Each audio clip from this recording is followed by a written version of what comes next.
దేవునికి స్తోత్రం. ఆయన యొక్క ప్రేమ ద్వారా ఆకర్షింపబడి ఆయన సన్నిధికి వచ్చిన మీ అందరికీ యేసుక్రీస్తు నామములో వందనాలు. నిర్గమాకాండము 34వ అధ్యాయము 2వ వచనము. ఉదయమునకు నీవు సిద్ధపడి ఉదయమున సీనాయి కొండ ఎక్కి అక్కడ శిఖరము మీద నా సన్నిధిని నిలిచి ఉండవలెను. చిన్న ప్రేయర్ చేసుకుని వాక్యం చూసుకుందాం. స్తోత్రం నాయన, మహాగణుడా, మహోన్నతుడా, సృష్టికర్తకు నా తండ్రి, గడ్డి పరకతో సైతమును మాట్లాడించగలిగిన సమర్థవంతుడు ప్రభు. నేనైతే గడ్డి పరక కన్నా గాడిద కన్నా హీనముగా ఉన్నానయ్యా. నీ కృపలో నువ్వు నన్ను కనికరించి నీ యొక్క వాక్యము మా యొక్క నోటిలో హృదయంలో మీరే ఉంచండి ప్రభువ. కూడి ఉన్న ప్రతి ఒక్క బిడ్డను నువ్వు దర్శించు ప్రభువ. వినగలిగిన చెవులు గ్రహించే ఆత్మ ప్రతి ఒక్కరికి నువ్వే అనుగ్రహించమని యేసుక్రీస్తు నామమున ప్రార్థన చేయుచున్నాను తండ్రి, ఆమేన్. 34వ అధ్యాయము మోషే గారి చేత లిఖింపబడ్డ ఈ యొక్క నిర్గమాకాండము 34:2. ఉదయమునకు నీవు సిద్ధపడి ఉదయమున సీనాయి కొండ ఎక్కి అక్కడ శిఖరము మీద నా సన్నిధిని నిలిచి ఉండవలెను. అండర్లైన్ చేసుకుంటా ఉండండి. అలాగే కొన్ని ప్రశ్నలు చూడండి. దీంట్లో ఈ యొక్క లైన్లో 2 సార్లు రాసింది ఉదయము అని. కానీ 2 సార్లు ఒకటే అర్థం వస్తుందా? రాదు. 2 రకాల అర్థాలు వస్తాయి. ఫస్ట్ వచ్చింది ఎలా ఉంది చూడండి. ఉదయమునకు అంటే ఉదయం సూర్యోదయము అయ్యే సమయానికి నువ్వు సిద్ధపడాలి. ఏ విషయంలో నువ్వు సిద్ధపడాలి? అది మొట్టమొదటిది. అలాగే రెండోది ఏంటి? ఉదయమునే మళ్ళీ సీనాయి కొండ ఎక్కి అక్కడ ఉండాలి. ఓకే. నెక్స్ట్ మూడవది, ఆ కొండ మీద ఎక్కడ ఉండాలి నువ్వు? కొండ దిగు భాగంలో ఉండాలా, కొండ మధ్య భాగంలో ఉండాలా? కొండ యొక్క శిఖరము మీద, అంటే అన్నిటికన్నా టాప్ పైన కొండ యొక్క శిఖరము మీద ఉండాలి. ఎలా ఉండాలి? ఎక్కడ ఉండాలి? దేవుని యొక్క సన్నిధిన నిలిచి ఉండాలి. నిలిచి ఉండటం అంటే ఓ మొక్క నాటం, గాలి, ఈదురు గాలులు, గాలి, వాన, వర్షం లేదా ఉరుములు పలానా వస్తున్నాయి. అలా ఉన్నప్పుడు ఆ మొక్క నిలబడుతుందా, పడిపోతుందా? అటు ఇటు జరుగుతుంది. ఇంకా బలమైన గాలులు వస్తే ఎప్పుడు కూడా పడిపోతుంది కదా.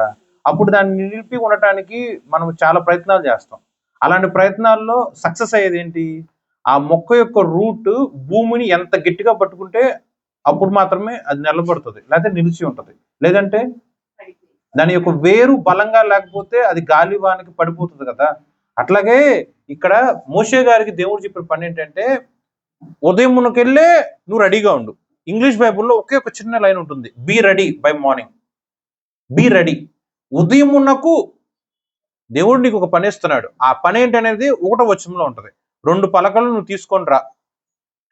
ఎలాంటి పలకలు అంటే, మొదటిసారి దేవుడు ఇచ్చిన పలకలు సాక్షాత్తు దేవుడే ఇస్తాడు తయారు చేసి. అలాగే దేవుడు తన యొక్క స్వహస్తాలతో 2 పలకల మీద 10 ఆజ్ఞలు లిఖించిస్తాడు దేవుడు.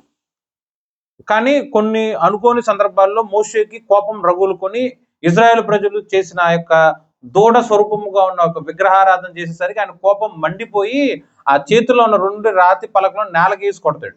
అవి పగిలిపోతాయి, పడిపోతాయి. ఆ తర్వాత ఇప్పుడు కూడా మళ్ళీ జతపరచడం కానీ దాచుకోవటం కానీ మోషే గారు ఇప్పుడు చేయరు. సో అది ఆల్రెడీ అయిపోయింది కాబట్టి ఇప్పుడు ఫ్రెష్గా 2 రాతి పలకలు తీసుకురా. ఇది దేవుడు చెప్పిన పని. ఆ 2 రాతి పలకలు నువ్వు సిద్ధం చెయ్యి. ఎప్పటికెళ్ళి సిద్ధం చేయాలి? ఉదయమునకు అంటే ఎర్లీ మార్నింగ్కి వెళ్ళే నువ్వు నేను ఏవైతే పని చెప్పాను అంటే ఆ 2 రాతి పలకలు రెడీ చేయమన్నా కదా. ఆ 2 రాతి పలకలు మార్నింగ్కి వెళ్ళి నువ్వు రెడీ చేసుకొని మళ్ళీ మార్నింగ్కి వెళ్ళి నువ్వు శిఖరం యొక్క పై భాగంలోకి రా. నా దగ్గర నిలిచి ఉండు, నా సన్నిధిలో నువ్వు నిలిచి ఉండు.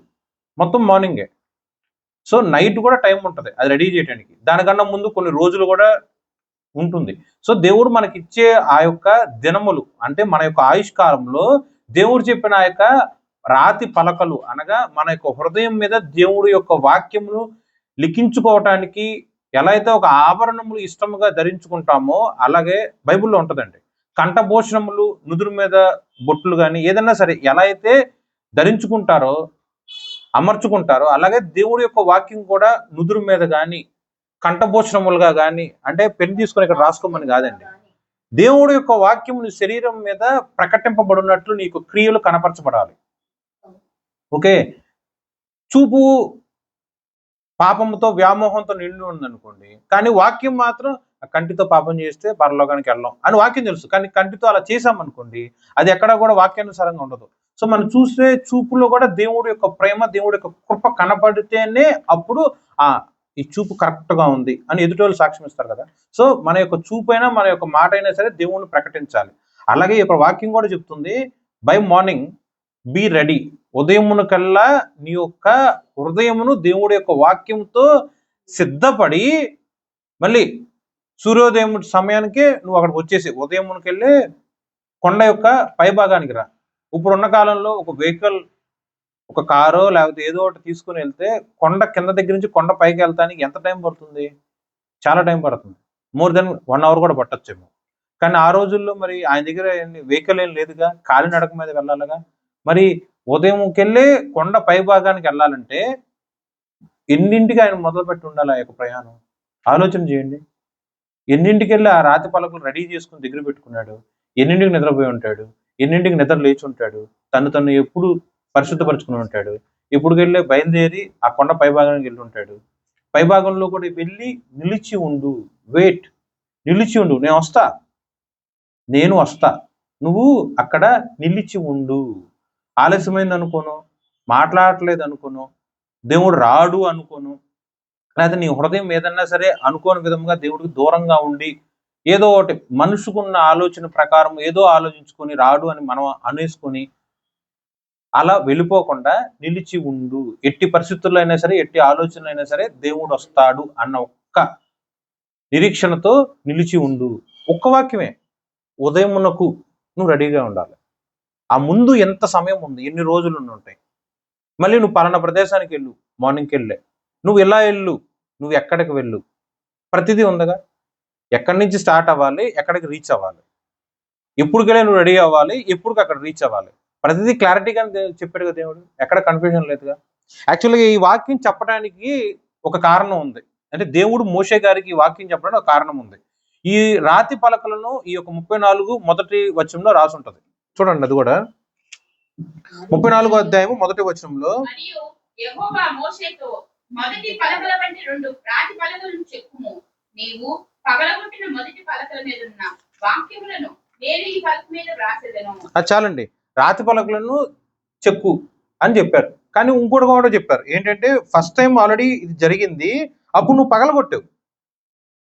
సో యాక్చువల్గా దేవుడు చెప్పిన పని చేయకుండా పగలగొట్టారనుకోండి, దేవుడు కోపం వస్తుంది కదా. కానీ ఇక్కడ ఎక్కడెక్కడ కూడా కోపం ఉన్నట్టు కానీ లేకపోతే అలిగినట్టు కానీ ఎక్కడ మెన్షన్ చేసి లేదు.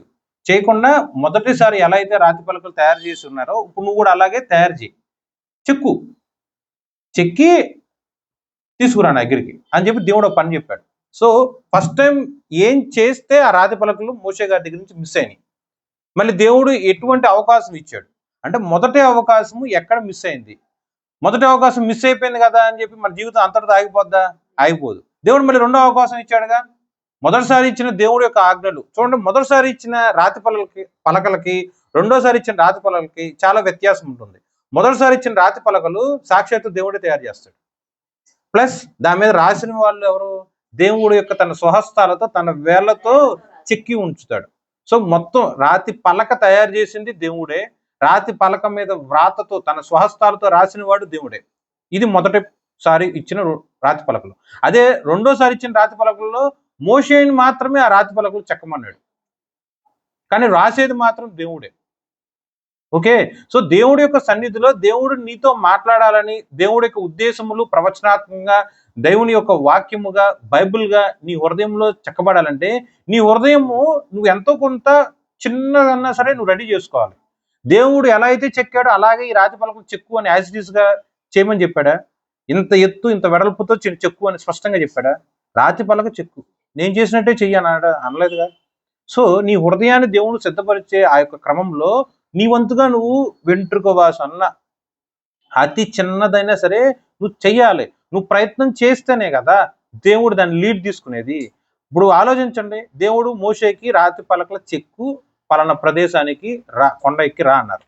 మోషే రాతి పలకలు చెక్కకుండా కొండ ఎక్కి వెళ్ళాడు అనుకుందాం ఉదాహరణకి.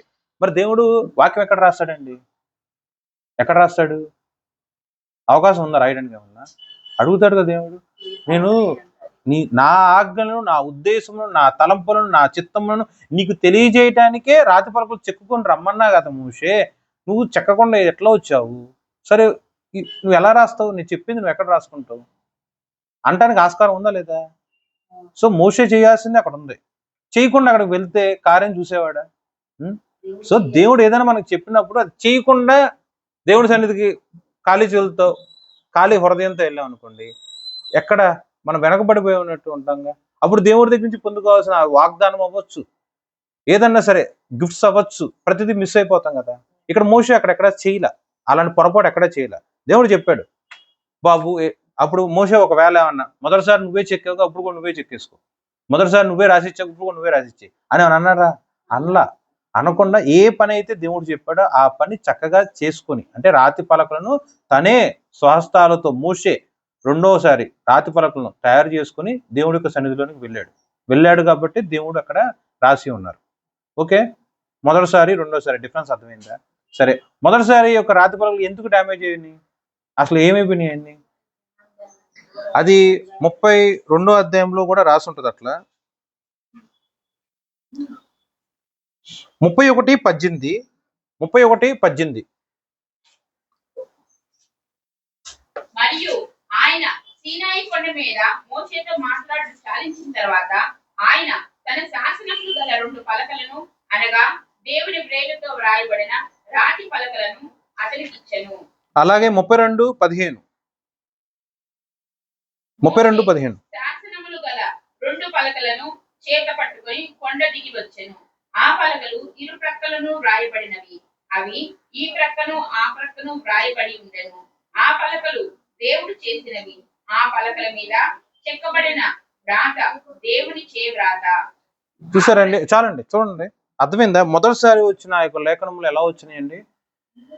ఎంత స్పష్టంగా ఉంది. 2 రిఫరెన్స్లు ఉన్నాయి. 2 రిఫరెన్స్లో ఆ రాతి పలకలు చేసిన వాళ్ళు ఎవరు, ఆ రాతి పలకల మీద శాసనాలు లిఖించింది ఎవరు, దాని యొక్క హ్యాండ్ రైటింగ్ ఎవరిది? నువ్వు పేపర్ మీద పెన్ పెట్టి రాసుకుంటున్నప్పుడు నీ అరచేయి ఆ పేపర్ మీద టచ్ అవ్వకుండా ఉంటుందా? నీ పెన్కి ఆ వేళ్ళు టచ్ అవ్వకుండా ఉంటుందా? అంటే దేవుడి యొక్క స్వహస్తాలు, దేవుడి యొక్క స్పర్శ ఆ యొక్క రాతి పలక మీద టచ్ అయిందా లేదా? ఎంత శ్రేష్టమైనది. సో వాక్యం అంటే ఏంటంటే సాక్షాత్తు దేవుడి యొక్క స్పర్శ, ఉనికితో కూడిన దేవుడి యొక్క వాగ్దానం. ఆ వాక్యం ఎక్కడ కూడా మనం నిర్లక్ష్యం చేయకూడదు. సో మొదటి వ్రాత లేకపోతే మొదటి రాతి పలకలు అర్థమైందా? ఇప్పుడు అది ఎక్కడోనో డ్యామేజ్ అయిపోయినాయి. దానికి కారణం ఏంటంటే మోషే కొండకి వెళ్ళి దేవుడి యొక్క సన్నిధిలో నిలబడి ఉంటాడు.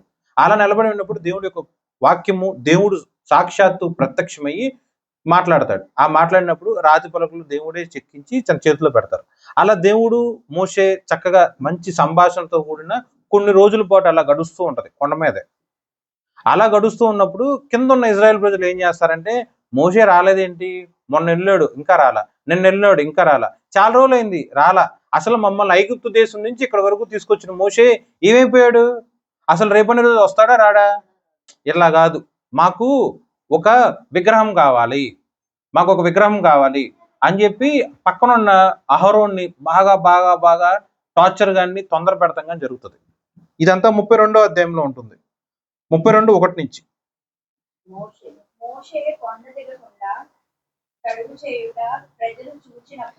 ఒక్క నిమిషం అండి, అక్కడ తడువు చేయుట అని అండర్లైన్ చేసుకోండి.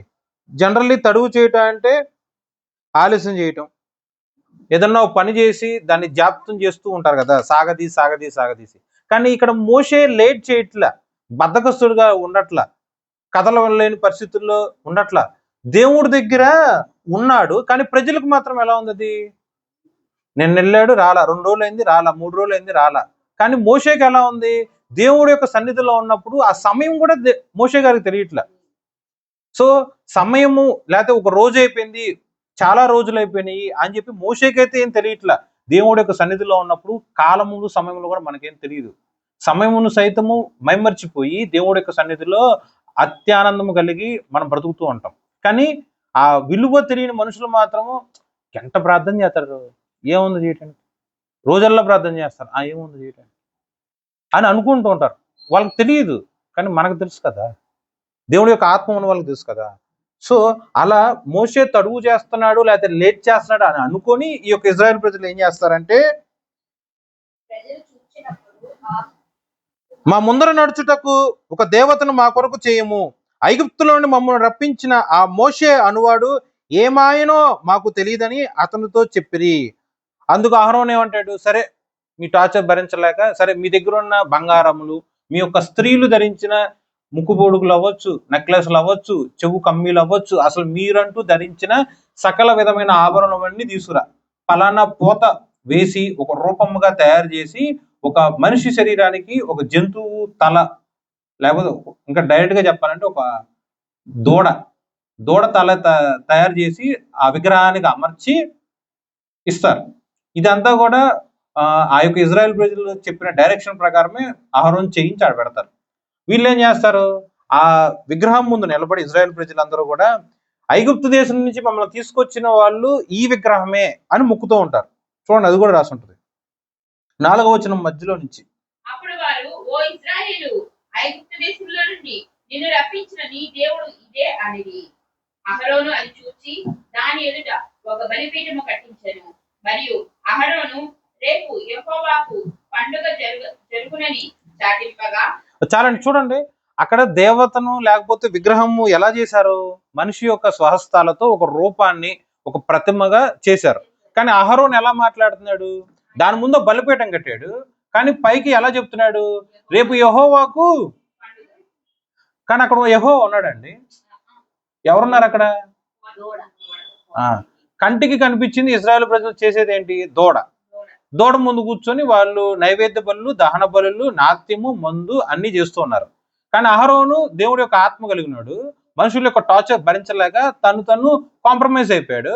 కాంప్రమైజ్ అయిపోయి తన యొక్క మనసులో అవ్వచ్చు, తన యొక్క పై పెదవుల నుంచి వచ్చే మాట అవ్వచ్చు, ఏం మాట్లాడుతున్నాడు, దూడకు అభిషేకం చేద్దాం, దూడకు పూజలు చేద్దాం అన్నాడా, అల్లా తను ఉచ్చరించే మాట మాత్రం దేవుడి యొక్క నామం స్మరిస్తున్నాడు. కానీ అక్కడ ఉంది అది కాదుగా, అక్కడ ఉంది ఏంటిది అంటే, ఇప్పుడు అహరోన్ చేసింది తప్ప ఒప్ప, తప్పు అనుకుందాం, ఓకే. కానీ పైన మాట్లాడిన మాట ఏంటి, మరి వినడానికి అది కరెక్ట్ గానే ఉందిగా, ఓకే. సో మనం దేవుడి యొక్క మాట చెప్పాల్సిన సమయంలో చెప్పకుండా విగ్రహం ముందు నిలబడి నేను పూజ చేసేది విగ్రహానికి కాదు, యెహోవా నీకే నేను పూజ చేస్తున్నాను అని అనుకున్నాం అనుకోండి, ఇక్కడ అహరోన్ చేసినా మనము చేసినట్టు, ఓకేనా, అర్థమైందా.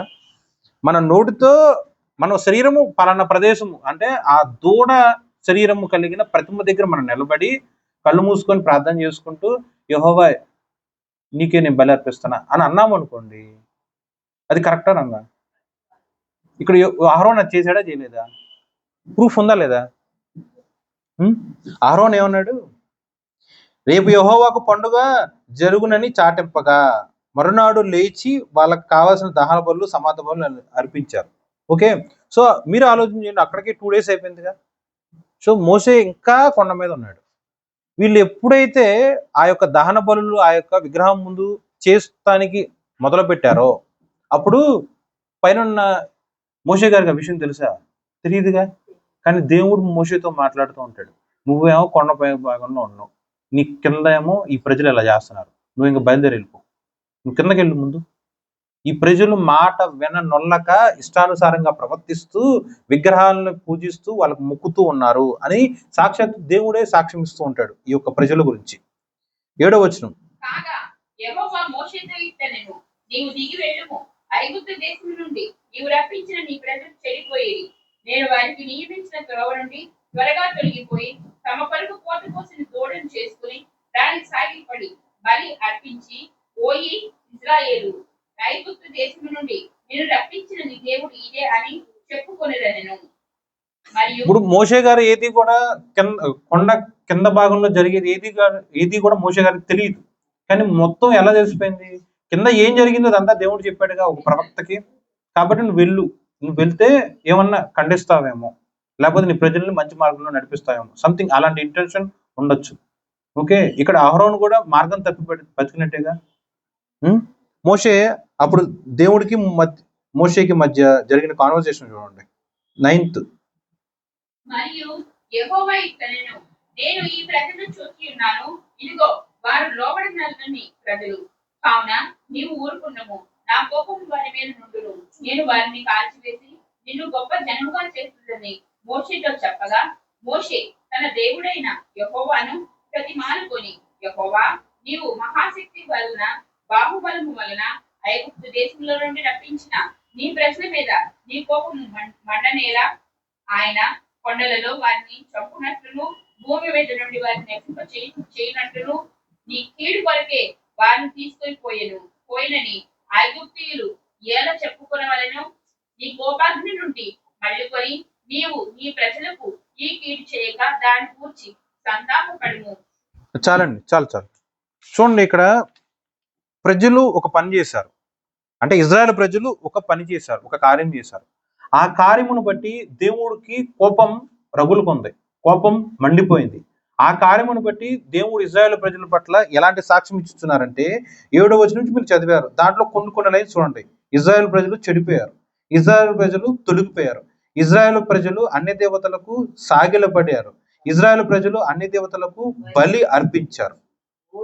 ఇవన్నీ కూడా దేవుడు చూశాడుగా, కనులారా చూశారుగా, దేవుడు చూసి ఉన్నారు. కాబట్టి అంతకు ముందు ఉన్న సందర్భాల్లో అరణ్య మార్గము గుండా ఇజ్రాయెల్ ప్రజలు వెళ్తున్నప్పుడు ఆహారం లేదని సనుక్కున్నారు, గొనుక్కున్నారు, తాగడానికి నీళ్ళు లేదని అనుకున్నారు.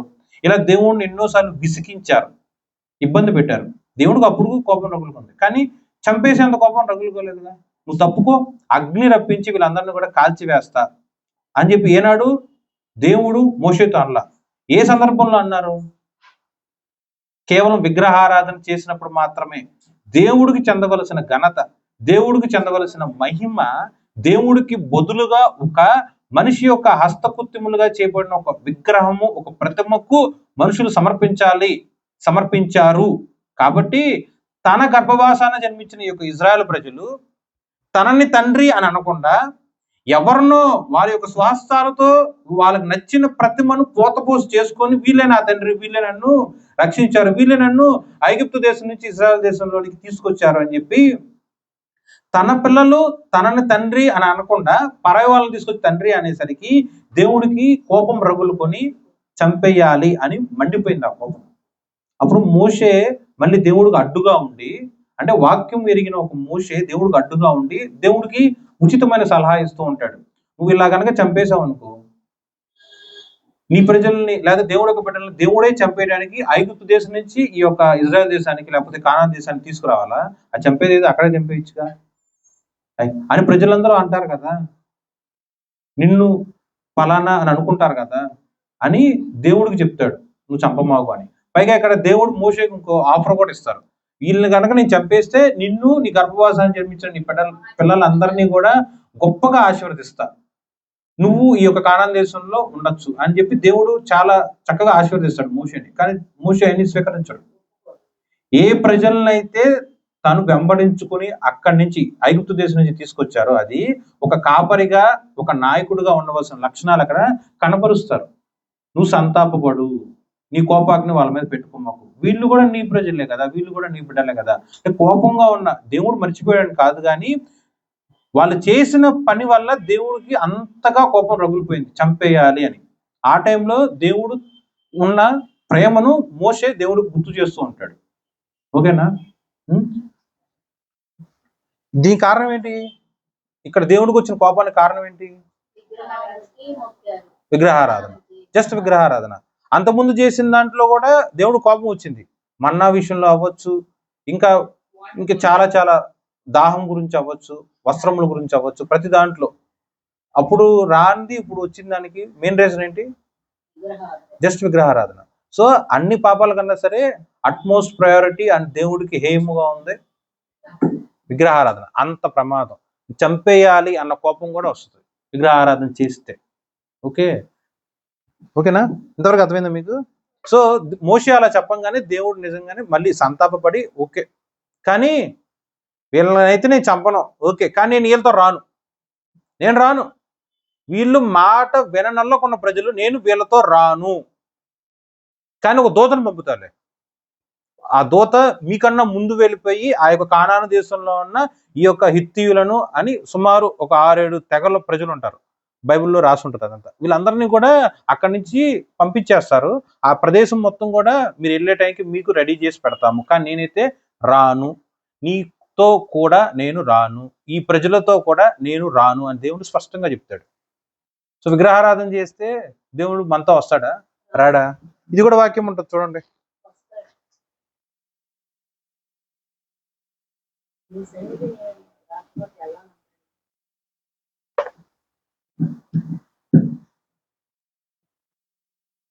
ఇలా 12, 13, 14 వరకు మీరు చూసినట్లయితే దేవుడు సంతాపపడమని మోషే గారు చెప్తారు. ఓకే, ఆ తర్వాత మోషే గారు కొండ దిగి ఆ యొక్క 2 పలకలు తీసుకొని వస్తారు. ఆయన వచ్చే సమయానికి చూడండి, కొండ పై భాగంలో ఉన్నప్పుడు మాత్రము మోషే గారు దేవుడికి ఏం చెప్పాడు?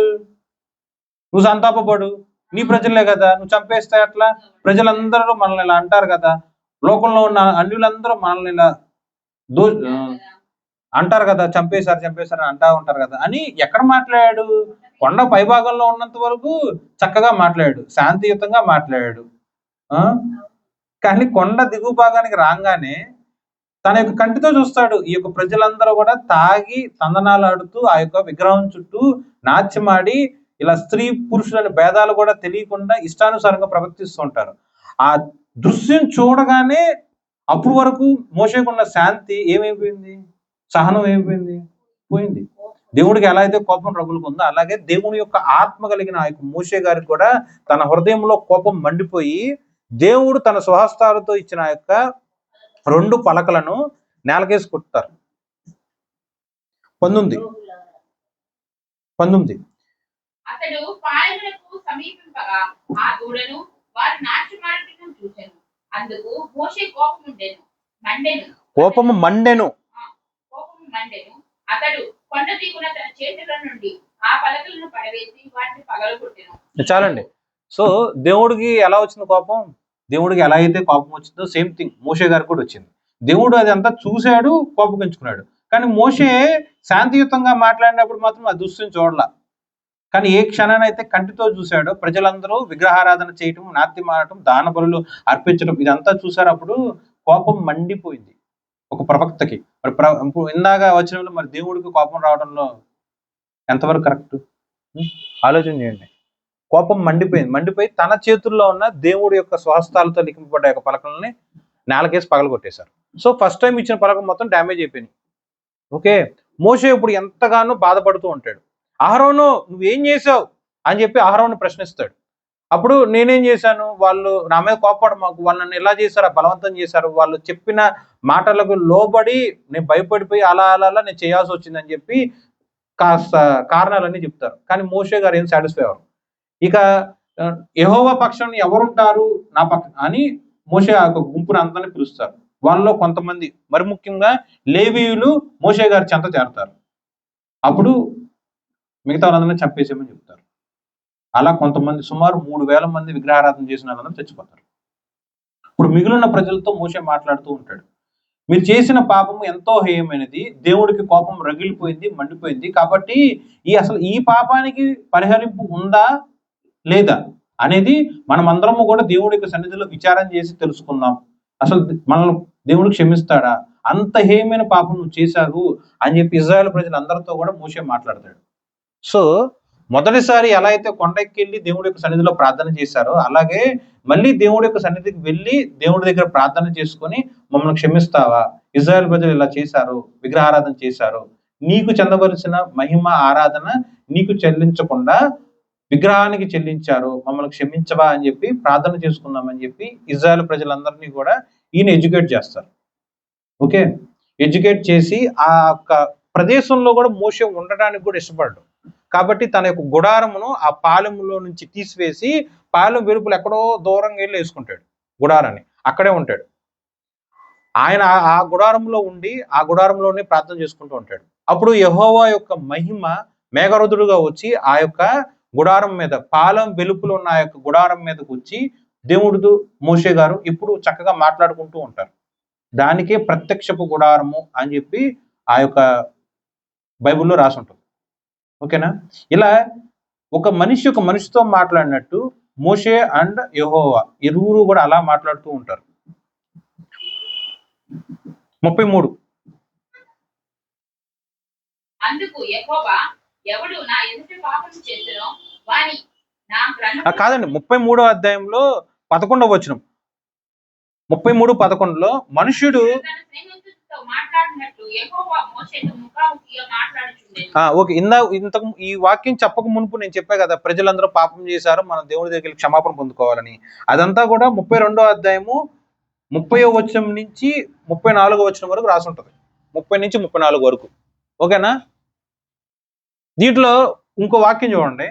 ఈ యొక్క 31, 32లో మనం చదివినట్లయితే రెఫరెన్సెస్ మనం చదివినట్లయితే మోషే ఇక్కడ ఒక మాట మాట్లాడతాడు దేవుడి దగ్గరికి వెళ్ళి.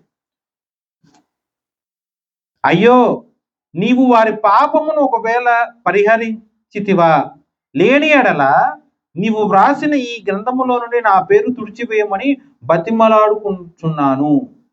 జనరల్గా ఇలా కొంతమంది ప్రార్థన చేస్తారు. ఒక ఇల్లు ఉంది అనుకుందాం, ఒక ఇంట్లో ఒకరు మాత్రమే ప్రార్థనా పరులు ఉండి మిగతా వాళ్ళందరూ దేవుడికి హేయంగా ఉన్నారనుకో, ఆ ప్రార్థనా పరులు ఏదో సందర్భంలో ఇలా ప్రార్థన చేసే అవకాశం ఉంది. నేను ప్రార్థన చేస్తున్నా కదా, నా ప్రార్థన బట్టి ఇలా జరిగించు. ఇన్ కేసు జరిగించలేదు అనుకో, నన్ను కూడా నువ్వు మర్చిపో. మా అమ్మ చేసే ఉంటుంది అలాంటిది. అర్థమైందా? ఒక భార్య దేవుని ఎరిగి ఉన్నది, నా భర్త పాపాన్ని నువ్వు పరిహరించు, నా భర్త పాపాన్ని నువ్వు పరిహరించలేదు అనుకో, నన్ను నీ గ్రంథంలోంచి నా పేరు తీసేసేయి అని సంథింగ్ దేవుడిని అలా ఒక కండిషన్ లాగా మాట్లాడుతూ ఉంటారు. కానీ దేవుడు దాన్ని ఆమోదిస్తాడా? దేవుడు దాన్ని ఆమోదిస్తాడా? ఆమోదించడం. మోషే గారు ఎలాంటి ప్రశ్న అయితే వేశాడో అలాంటి ప్రశ్నకే దేవుడు తిరిగి బదులిస్తాడు, కానీ వ్యతిరేకంగా కాదు. దాన్ని క్లియర్ అర్థం వచ్చేట్టు మాట్లాడతారు. ఆ సిచ్యువేషన్లో నువ్వు ఉన్నావు అనుకుందాం కాసేపు. చూడండి, నీవు వారి పాపమును ఒకవేళ పరిహరించితివా, 32వ అధ్యాయము 32వ వచనం, 32 and 32. అయ్యో, నీవు వారి పాపమును ఒకవేళ పరిహరించితివా, లేని ఎడల నీవు రాసిన గ్రంథములో నా పేరు తుడిచివేయమని బతిమాలుకొంటున్నాను. వాళ్ళు చేసిన విగ్రహారాధన పాపాన్ని నువ్వు అందరినీ క్షమించావా? ఓకే, క్షమించితే మంచిదే. ఒకవేళ క్షమించలేదనుకో, నా పేరు నీ గ్రంథంలోంచి తీసేసేయి, నా ఎన్నిక తీసేసేయి, నా పిలుపుని తీసేసేయి అని మోషే యెహోవాని అడుగుతారు. అప్పుడు దేవుడు ఏమంటాడు? నిన్ను బట్టి వాళ్ళ పాపాలన్నీ నేను క్షమించేశాను అని దేవుడు ఏమని అంటాడా? అండండి. ఎవరైతే పాపం చేశారో వాళ్ళు కాబట్టి నీవు వెళ్ళి నేను నీతో చెప్పిన చోటికి ప్రజలను నడిపించుము. ఇదిగో నా దూత నీకు ముందుగా వెళ్ళును. చాలు. నా పేరు తుడిచివేసే అని మోషే అన్నప్పుడు దేవుడిచ్చే ఆన్సర్ ఏంటి? నీ పేరు తుడిచివేస్తున్నాను అని చెప్పాడా? చెప్పలా. నీ పేరు దాంట్లోనే అలాగే నిలిచి ఉంటది అని చెప్పాడా? చెప్పలా. ఎవరైతే నా ఎదుట పాపం చేశారో వారు నా గ్రంథములో నుండి తుడిచివేయుదురు. సో మోషే దాంట్లో ఉన్నాడు లేకపోతే మోషే దాంట్లో లేడు అని మాత్రం దేవుడు ఎక్కడ ఆన్సర్ అవ్వాల. కానీ మోషే అడిగిన ప్రశ్నకు మాత్రం దేవుడు సమాధానం ఇచ్చేశాడుగా. అర్థమైందా మీకు?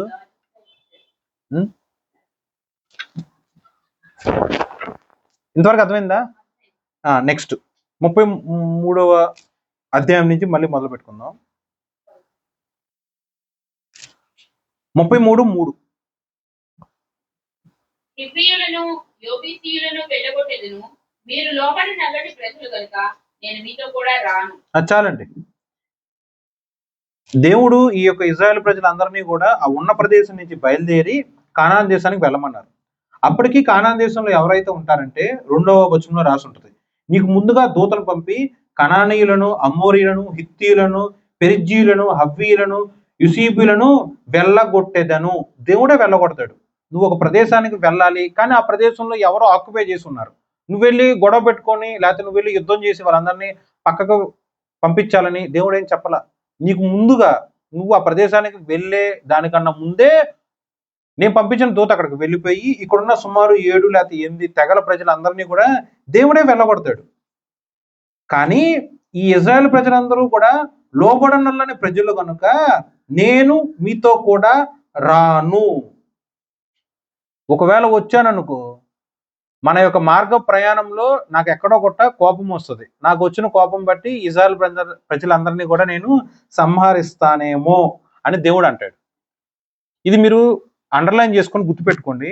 33:3 ఇజ్రాయెల్ ప్రజల యొక్క తీరును బట్టి, ప్రవర్తన బట్టి దేవుడు ఇజ్రాయెల్ ప్రజల పట్ల మాట్లాడే మాట ఏంటి? నేను నీతో కూడా రాను. ఒకవేళ వచ్చానా మార్గము మధ్యన విలని త్రోవలో నడుచుతున్నప్పుడే నేను ఏమన్నా సంహరిస్తానేమో. ఓకే, ఇది అర్థమైంది కదా? ఇలా అన్న దేవుడి యొక్క మాటని మోషే ఎలాగా మార్చాడంటే 33:16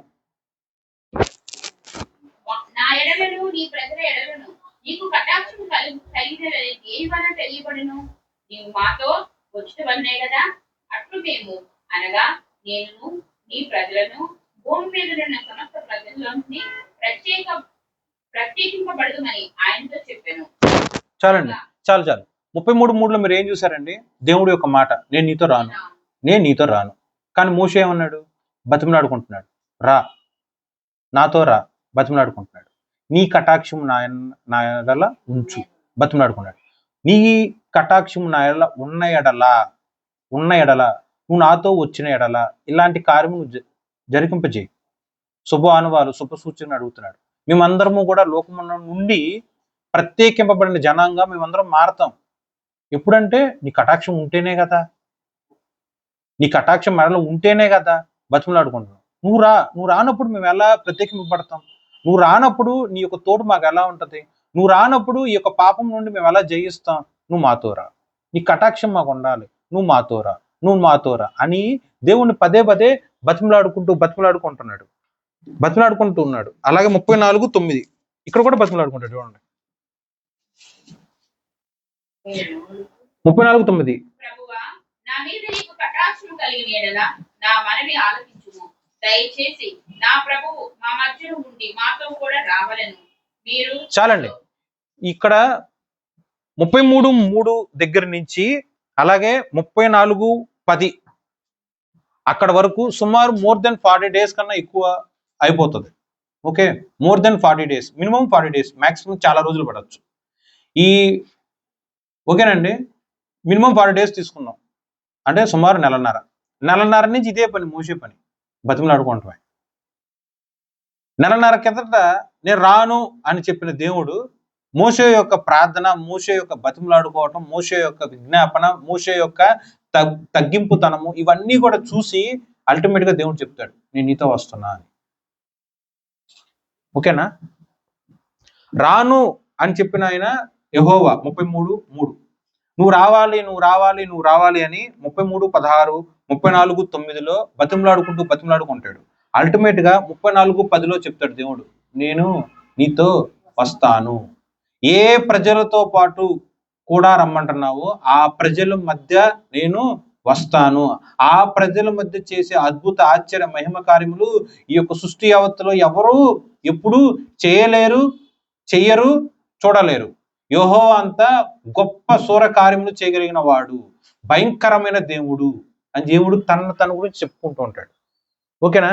సో మీరు చూడండి, ఫస్ట్ ఆఫ్ ఆల్ విగ్రహారాధన చేసినప్పుడు దేవుడికి వచ్చిన కోపాన్ని బట్టి దేవుడు ఈజీగా స్టేట్మెంట్ ఇచ్చాడు, నేను రాను. కోపంతో కూడిన మాట. ఎందుకంటే మాట విననొల్లక నన్ను పూజించకుండా విగ్రహారాధన చేస్తున్నారు అని ఇజ్రాయెల్ ప్రజల గురించి కోపంతో దేవుడు అన్నాడు.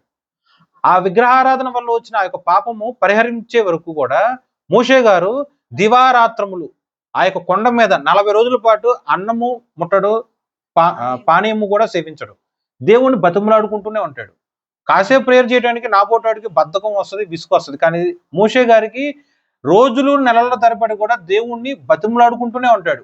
బాబు ఆలోచన చేయండి, అస్సలు ఇష్టం లేదు. కానీ ఒకడు వచ్చి కాళ్ళ ఎల్ల పట్టుకుని బతిమలాడుకున్నారు అనుకోండి, ఆ క్షణం కాకపోయినా కొద్ది రోజుల పాటైనా సరే నీలో ఎక్కడో కొట్ట చిన్నపాటి దయ దాక్షిణ్యం అన్నా వస్తుందిగా, సరేలే కానీ అంటారుగా. అలాగే ఇక్కడ మోషే గారు బతిమలాడుకున్నాడు. రోజుల తరబడి నెలల తరబడి బతిమలాడుకొని, వీళ్ళు నిజమే మాట విననోళ్ళకు ప్రజలే, కానీ నువ్వు మాతో వచ్చావు అనుకో వాళ్ళు వాళ్ళ పద్ధతి మార్చుకుంటారు. వాళ్ళు ప్రత్యేకింపబడిన జన్మగా మారతారు. వాళ్ళు శుద్ధ హృదయం కలిగి ఉంటారు. నువ్వు రాలేదనుకో మేము పాపంలోనే ఉంటాం. నువ్వు రా అని ఇంకా ఏ గ్యాప్ ఉండదు, ఇంక ఏ మాటలు ఉండదు, ఇది ఒక్కటే మాట, నువ్వు రా. తన కోసం చేసుకున్నాడా పోనీ? కాదు, తనకి ఏ పని అప్పచెప్పాడో ఆ పని నిమిత్తం ఆ యొక్క ఇజ్రాయేల్ ప్రజలందరి కోసము మారుగా ప్రతిగా ఈయన ఒక్కడే అలా ప్రార్థన చేస్తూ ఉన్నాడు, బతిమలాడుకుంటూ ఉన్నాడు. సో అల్టిమేట్ గా 33:3లో రాను అన్న దేవుడు 34:10లోకి వచ్చేసరికి చూడండి, ఇదిగో నేను ఒక నిబంధన చేయుచున్నాను, భూమి మీద ఎక్కడైనాను ఏ జనంలోనైనాను చేయబడని అద్భుతములు నీ ప్రజలందరి ఎదుట చేసేదను. నీవు ఏ ప్రజల నడుమునున్నావో ఆ ప్రజలందరూ యెహోవా కార్యములు చూచెదరు. నాతో కూడా రా అని అన్నారు కదా, దానికి ఆన్సర్ చూడండి, నీవు ఏ ప్రజలు నడుమునున్నావో. ఓకేనా? అర్థమైందండి మీకు? ఆ మాటకు అర్థం తెలిసిందా మీకు? నీ పక్కనే, నీ నడుము పక్కనే, నీ చేయి పక్కనే, నిన్ను ఆనుకునే, నీతో కూడా దేవుడు ఉన్నాడు. నేను వస్తున్నా అని దేవుడు నీకు భరోసా ఇచ్చాడు. రాను అన్న దేవుడు నేను నీతోనే వస్తాను అని చెప్పగలిగిన వాడు. దానికి కారణం ఏంటి? బతిమలాడుకోవటం. నీ కటాక్షం నా ఎన్నోడెలా, బతిమలాడుకోవటం. దివారాత్రములు యెహోవా యొక్క సన్నిధిలో ఉండి తన కోసము, తన యొక్క కుటుంబ రక్షణ కోసం కాదు, ఇజ్రాయెల్ ప్రజలు యావత్తు యొక్క రక్షణ కోసము మోషే బతిమలాడుకుంటూనే ఉన్నాడు. అల్టిమేట్ గా దేవుడు కటాక్షించి నేను వస్తున్నాను, ఇలా కార్యములు చేస్తానని చెప్పి దేవుడు వాగ్దానం చేశాడా? వాగ్దానం చేసి మళ్ళీ నేను భవిష్యత్తులో మీ యొద్ద నుంచి తొలగిపోకుండా ఉండటానికి ఈ పని మీరు చేయండి. ఏంటిదంటే 12వ వచనం 34:12 నీవు ఆ దేశపు నివాసులతో నిబంధన చేసుకోకుండా జాగ్రత్త పడము, ఒకవేళ అది నీకు విలువ వచ్చును. కాబట్టి మీరు వారి బలిపీఠములను పడగొట్టి వారి బొమ్మలను పడగొట్టి వారి దేవతా స్తంభములను పడగొట్టవలెను. ఏదైనా వేరొక దేవునికి నమస్కారం చేయవచ్చు. ఆయన నామము రోషము గల యెహోవా, ఆయన రోషము గల దేవుడు. చాలండి, చాలు. దేవుడి పేరేంటి? దేవుడి పేరేంటండి? జనరల్ గా మనం మాట్లాడుకున్నప్పుడు దేవుడి పేరు ఏంటంటే కరుణామయుడు, ప్రేమామయుడు, కృపామయుడు, దయాసాగరుడు, ఇలా మాట్లాడుకుంటారు. కానీ రోషం కలిగిన దేవుడు అని చెప్పి ఆ పేరు స్మరించడం చాలా అరుదు నాకు తెలిసినంత వరకు. నువ్వు ఎన్నిసార్లు స్మరించుంటావు మీ యొక్క ప్రార్థనలో రోషం కలిగిన దేవుడు అని? నువ్వు ఎన్నిసార్లు స్మరించుంటావు? అంటే ఏది ప్రేమ, కరుణ, దయ, దాక్షిణ్యం కలిగిన దేవుడు అని స్మరించిన దాంతో కంపేర్ చేసి రోషం కలిగిన దేవుడు అని కంపేర్ చేయండి. ఎందుకండి? కానీ దేవుడి యొక్క పేరు లేదా ఆయనకున్న గుణ లక్షణాల్లో రోషము కూడా ఒకటి. కానీ దేని వల్ల వచ్చింది ఆ రోషం ఆయనకి? నువ్వు నాకే నమస్కారం చేయాలి. కొంతమంది అనుకుంటారు ఇది ఈగో, నాతో మాట్లాడుకుంటూ ఇంకోరితో మాట్లాడితే ఈర్ష అంటారు. అవునా? ఈ లోకంలో ఎగ్జాంపుల్ చెప్పాలంటే లవర్స్ అవ్వచ్చు, లేకపోతే భార్య భర్తలు అవ్వచ్చు. నా సొంతం అనుకుంటారు భార్య భర్తలు. అలా కాకుండా భార్య ఇంకోరితో లేకపోతే భర్త ఇంకోరితో అంటే ఈజీగా హర్ట్ అవ్వటం, ఫీల్ అవటం ఏదో జరుగుతుందిగా. నువ్వు ఒక బిడ్డను కన్నావు, వాళ్ళకి తండ్రి పలానా, కానీ వీడిగా తండ్రి వాళ్ళు తండ్రి అన్నారు అనుకోండి, ఎలా ఉంటది? అలాంటిదే ఉదాహరణ ఇక్కడ. ఇదంతా ఆర్టిఫిషియల్ గా చెప్పలేదండి. యెషయా ప్రవక్త చేత లిఖింపబడ్డ ఆ యొక్క గ్రంథంలో రాసి ఉంటుంది, నేనే మీకు తండ్రి, వేరొకరిని ఇలా పిలవకూడదు అని యెషయా గారి చేత లిఖింపబడి ఉంటుంది.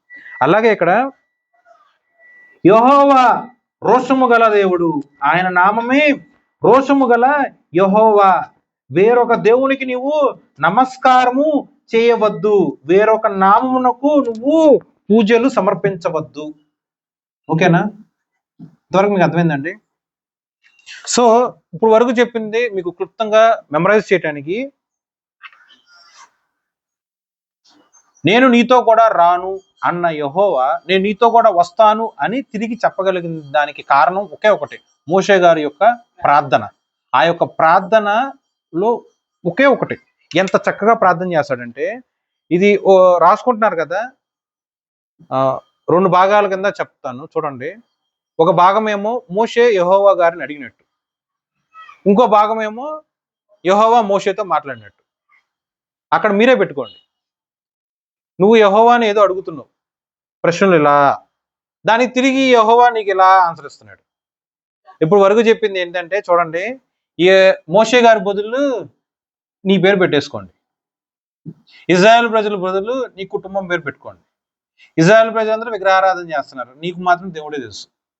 అప్పుడు నువ్వేం చేస్తున్నావు? దేవుడి దగ్గర బతిమలాడుకుంటూ ఉన్నావు. నీకంటూ దేవుడు ఒకసారి ఒక అవకాశం ఇచ్చాడు, దేవుడి యొక్క వాక్యం ఇచ్చి. కానీ అనుకోని విధముగా ఎక్కడో కోపము, లేకపోతే బాధ, లేకపోతే పిరికితనము, లేకపోతే ఏదో ఒక నిస్సహాయ స్థితిలో ఆ వాక్యాన్ని మనము సెకండరీ చేసాం, లేకపోతే నిర్లక్ష్యం చేసాం. తర్వాత రియలైజేషన్ జరిగింది, దేవుడు ఒక అవకాశం ఇచ్చినా మనం సద్వినియోగం చేసుకోలేకపోయాను, ఇంకో అవకాశం ఇస్తే బాగుండు అన్నట్టు దేవుడి దగ్గర ప్రార్థన చేసుకుంటూ ఉన్నాం. దేవుడు మనసెరిగిన దేవుడు కాబట్టి రెండో అవకాశం ఇచ్చారు. అవకాశాన్ని మనం సద్వినియోగం చేసుకుంటూ ఉన్నప్పుడు మోషే గారు మొదటి పలకలు ఎలా అయితే నాశనం చేశారో రెండో పలకలు కూడా అలాగే చేశారా? చేయలే. మొదటి పలకలు తీసుకొని ప్రజల దగ్గరికి వెళ్ళి కోపంతో వచ్చారు. ప్రజలు ఎక్కడ పడిపోయారా అని చెప్పి మోషే జాగ్రత్తగా ఎగ్జామిన్ చేసి ఆ యొక్క పడిపోవటానికి మూల కారణం ఏంటి అనేది మోషే గారు రియలైజ్ అయ్యారు. సో నేను వెళ్ళి ఆ ప్రజలతో చెప్తే వర్కౌట్ అవ్వదు. నేను చంపమన్నాను, 3000 మందిని చంపేశారు. గుంపులు గుంపులుగా వేరవ్వండి, విగ్రహారాధన చేసే వాళ్ళు సపరేట్గా, దేవుడిని ఎరిగిన వాళ్ళు సపరేట్గా అవమన్నా అయ్యారు. నేను చెప్పిన పని చేస్తున్నారు, కానీ వాళ్ళు మాత్రం వాళ్ళ హృదయంలో మాత్రం విగ్రహారాధన ఉంది. వాళ్ళు అలుగుతున్నారు, సనుగుతున్నారు దేవుడి మీద. సో ఇది నా చేతుల్లో లేదు. సో నేను దేవుడి దగ్గరికి వెళ్ళి దేవుడి యొక్క సహాయం అర్థిస్తేనే ఈ కార్యం జరుగుతుంది అని చెప్పి కొండ పైభాగానికి వెళ్ళి 40 రోజుల పాటు ఉపవాసం ఉండి ఏం తినకుండా ఏం తాగకుండా దేవుడితో మాత్రమే మాట్లాడుతూ ప్రేయర్ చేస్తూ ఉన్నాడు. ఆ ప్రేయర్ చేసే క్రమంలో ఏం అడిగాడు అనేది ఇంపార్టెంట్, ఎలా అడిగాడు అనేది ఇంపార్టెంట్. చూడండి, ఒక భాగంలో చూసుకుంటే 33వ అధ్యాయము 12 నుంచి 16. ఇదంతా కూడా మోషే యెహోవాని అడగటం. ఓకేనా? 33వ అధ్యాయంలో 12 నుంచి 16. దాన్ని కంపేర్ చేయండి 17 నుంచి 23తో. ఇంతవరకు అర్థమైందండి మీకు? మోషే దేవుణ్ణి అడిగిందేమో 12 నుంచి 16, యెహోవా మోషేకి బదులు ఇచ్చిందేమో 17 నుంచి 23. ప్రతిదీ మీరు జాగ్రత్తగా చూడండి. ఒక్కొక్క పాయింట్కి అడిగిన దానికి తగిన విధముగా దేవుడు ఎంత చక్కటి సమాధానం చెప్తాడంటే 12వ వచనం, మోషే యెహోవాతో ఇట్లనెను, చూడుము, ఈ ప్రజలను తోడుకొని పొమ్మని నీవు నాతో చెప్పుచున్నావు, కానీ నాతో ఎవరిని పంపితవో అది నాకు తెలపలేదు. నువ్వు 20 లక్షల మంది, 30 లక్షల మంది, 40 లక్షల మందిని ఐగుప్తు దేశం నుంచి ఇశ్రాయేలు దేశానికి తీసుకెళ్ళమన్నావు. అల్టిమేట్ గా వాగ్దాన ప్రదేశంలోనికి ఎవరు వస్తారనేది నువ్వు నాకు చెప్పలేదుగా. వీళ్ళలో ఎంతమంది రక్షింపబడతారని నువ్వు నాకు చెప్పలేదుగా. ప్లీజ్ నాకు తెలియజేయవా? దైవికమైన జ్ఞానంతో మాట్లాడుతూ ఉన్నాడు. ఓకే, అందరినీ పంపుతావా, కొంతమందిని పంపుతావా? పిలిచిన వారు ఎంతమంది, ఎన్నికలో ఉన్న వాళ్ళు ఎంతమంది? ఓకే, అలా దైవికంగమైన జ్ఞానంతో అడుగుతున్నాడు. అది మొట్టమొదటిది.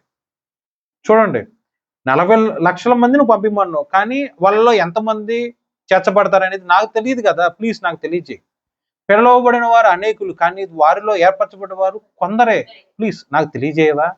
యుక్తి, దైవికమైన జ్ఞానముతో చేసిన ప్రార్థన. నెక్స్ట్, అది మొట్టమొదటిది. రెండోది చూసుకోండి, నువ్వు మరి నాతో అన్నావుగా, నేను నీ పేరును బట్టి నేను ఎరుగుదును అని అన్నావుగా. అన్నావు కదా, ఆ మండుచున్న పొత్తు దగ్గర అన్నావు కదా, నీ పేరును బట్టి నేను ఎరుగుదును అని. కాబట్టి నన్ను కటాక్షించవా? బతిమలాడుకున్నాడు.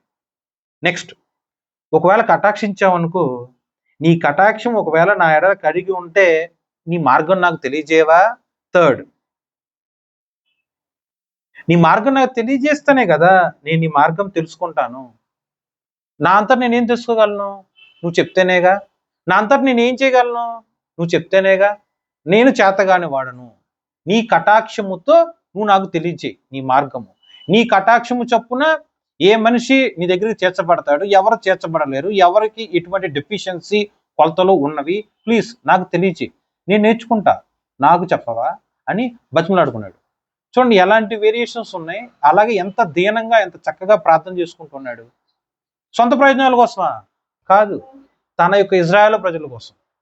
అదే ఆ ఇంట్లో ఈ యొక్క ఉపమానం మొత్తం కూడా నీ ఇంట్లో పెట్టుకుంటే, ఒక భార్య బుద్ధిమంతురాలుగా, జ్ఞానవంతురాలుగా ఉన్న తన భార్య తన ఇల్లు కట్టుకొనును. ఓకే, ఇల్లు అంటే 4 గోడలో ఒక రూఫా? ఇల్లు అంటే భార్య, భర్త, పిల్లలు. భార్య మాత్రమే దేవుని ఎరిగి ఉన్నట్టే, ఆమె కనుక దేవుని యొక్క జ్ఞానం ఉంటే తనతో పాటు తన యొక్క భర్తను, బిడ్డను కాపాడుకొని దేవుల్లో కట్టుకుంటుంది. దేవుని యొక్క జ్ఞానంతో మోషే అడుగుతున్నాడు కటాక్షం గురించి. ప్రజలందరినీ దేవుళ్ళలోకి నడిపించాలి. ఎలా? ఏ మార్గం గుండా నేను చేస్తే ఆ మార్గం గుండా వాళ్ళు దేవుళ్ళలోనికి వస్తారు. ఆ మార్గం నువ్వు నాకు చెప్తేనే కదా నాకు తెలుస్తుంది. నా ఎడల నీ కటాక్షం ఉంటే ఆ మార్గం నాకు తెలియచేయి. ప్లస్ నన్ను పేరు పెట్టి పిలిచానన్నావుగా, నన్ను ఏర్పాటు చేసుకున్నానన్నావుగా, నన్ను నీ లోపల పెట్టగా మార్చుకున్నానన్నావుగా, పేరు పెడితేనే నన్ను గుర్తుపడతానన్నావుగా, కాబట్టి కటాక్షం కనపరచవా అని చెప్పి అడుగుతున్నాడు. చూడండి ఎన్ని రకాలుగా ఉంది చూడు ఆ యొక్క ప్రేయర్. ఆ మాటకే దేవుడు కరుణ చూపించేసి వెంటనే మాట్లాడతాడు. 14వ వచనం, నా సన్నిధి నీకు తోడుగా వచ్చును, నేను నీకు విశ్రాంతి కలుగు తీసేదను. 33:14 చూడండి. అప్పుడు వరకు కూడా నేను నీతో రాను అన్న దేవుడు 14వ వచనం వచ్చేసరికి ఏం మాట్లాడాడు? నా సన్నిధి నీకు తోడుగా వచ్చును, నీకు తోడుగా వచ్చును, నీకు తోడుగా వచ్చును. అలాగే విశ్రాంతి లేదు. ఎందుకంటే ఇజ్రాయెల్ ప్రజలందరూ విగ్రహారాధన చేస్తున్నారు, మాట విననొల్లక ఇష్టానుసారంగా ప్రవర్తిస్తున్నారు. ఇంకా నీకులో మోషే గారిలో సమాధానం ఏముంటుంది? కుటుంబం మొత్తం విగ్రహారాధన చేస్తున్నప్పుడు ఆ కుటుంబంలో ఉన్న దైవిక ఆత్మ కలిగినడికి నెమ్మది సంతోషం ఎక్కడ ఉంటుంది? ఉండదు. కానీ దేవుడి యొక్క వాగ్దానం ఏంటి? నేను నీకు తోడుగా ఉన్నాను, నా సన్నిధి నీకు తోడుగా వచ్చును, నేను నీకు విశ్రాంతి కలుగ చేసేదను. వెంటనే దేవుడు అన్న మాటకి మళ్ళీ తిరిగి మాట్లాడతాడు. చూడండి 14వ వచనంలో నా సన్నిధి నీకు తోడుగా వచ్చును. వెంటనే 15వ వచనంలో మోషే ఏమంటారు? నీ సన్నిధి రాని ఎడల ఇక్కడ నుండి మమ్మల్ని తోడుకొని పోకుము. అంటే నువ్వు నాతో వస్తేనే ఈకున్న ప్రదేశం దగ్గర నుంచి కానాన్ దేశానికి తీసుకెళ్ళు. నువ్వు రానప్పుడు ఇంకా మమ్మల్ని ఎందుకు తీసుకెళ్తాం కానాన్ దేశానికి? ఇక్కడే ఎండ్ చేపించేసే ఈ యొక్క ప్రయాణాన్ని అని అడగలేదా? సో నీ యొక్క ప్రయాణం యావత్తులో కూడా రావాల్సింది ఎవరు? భార్య, భర్త, మనుషులు ఎవరు కాదు. ఈవెన్ దైవజనులు కాదు, ప్రవక్తలు కాదు, ఎవరు కాదు. దేవుడు రావాలి. నేను రాను, దూతను పంపిస్తాలే అని దేవుడు అన్నాడు. నువ్వు రాకపో సర్లే, నీ బదులు దూత వస్తుందిగా, కాంప్రమైజ్ అని అన్నాడా? అలా దూతకు కూడా ప్రయారిటీ ఇవ్వాల. నువ్వు రావాల్సిందే, నువ్వు రావాల్సిందే. అలా అంటానికి ఎంత చక్కగా మాట్లాడుతున్నాడు. బతిమలాడుకోవటం, నీ కటాక్షం. ఫస్ట్ ఆఫ్ ఆల్ కటాక్షం అంటే ఏంటి?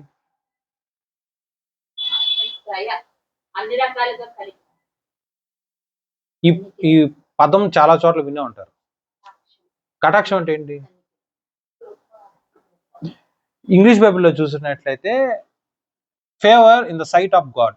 దేవుడి యొక్క కనుదృష్టి నీ మీద ఉన్నప్పుడు ఆ కనుదృష్టిలో నుంచి దేవుడి యొక్క ప్రేమ, కరుణ, కృప, దయ అన్నీ కూడా నీ మీద కనపరచబడతాయి.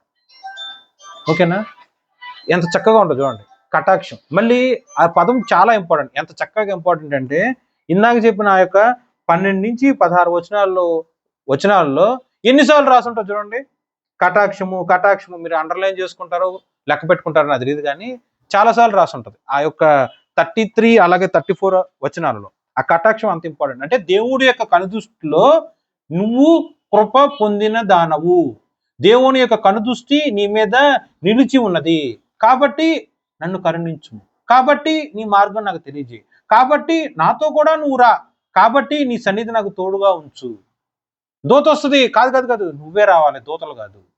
ఆ మాట అక్కడ వాడలేదులే, కానీ దూత వరకు మాత్రమే అతను కాంప్రమైజ్ అవ్వకుండా సాక్షాత్తు దేవుడి యొక్క సహాయం మాత్రమే ఆయన అర్థిస్తూ ఉన్నాడు. ఓకే, 16వ వచనం, నా ఎడలను నీ ప్రజల ఎడలను నీకు కటాక్షం కలిగినదని దేని వల్ల నాకు తెలుస్తుంది? నీవు మాతో వచ్చుట వలనే కదా. చూడండి దేవుడు అన్న మాటకు మళ్ళీ తిరిగి ఎలా చెప్తాడు? సో దేవుడికి నీ మీద ప్రేమ ఉంది అని వాక్యము నీకు తెలుసు, నువ్వు నన్ను ప్రేమిస్తున్నావు. అది నాకు ఎలా తెలుస్తుంది?